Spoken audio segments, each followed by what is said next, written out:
Alright, today I am installing a new battery.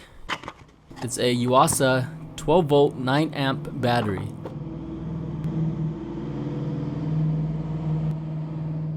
Here's the old battery, which was a 10 amp battery, and I don't know if 1 amp made a difference, but my bike runs a lot better now with this new battery. I also had to buy battery acid that I got at O'Reilly's for $8. So let's put on our gloves and get this started. The battery came with this breather tube. First thing is to pull off this cap and attach the tube. Now I'm pulling off all of the caps to pour the acid into.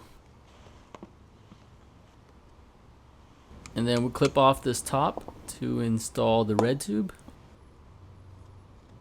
Now it's time to pour the acid in. I'm going to fill it up to the top line. Try to go slow because it forms bubbles.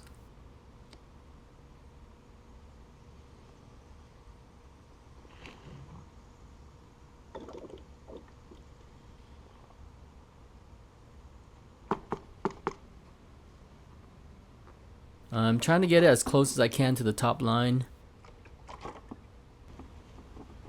This is a 24-ounce bottle and I still had acid left over. Now it's important to let it sit for 30 minutes with the caps off for most of the bubbles to go away. Now it's time to plug into my battery tender to charge. I have a Black & Decker 2 amp charger, but as long as it's under 3 amps it should be good to go. It took about 3 hours to charge. So now let's reinstall the battery. And don't forget the breather tube. Let's wedge it down here.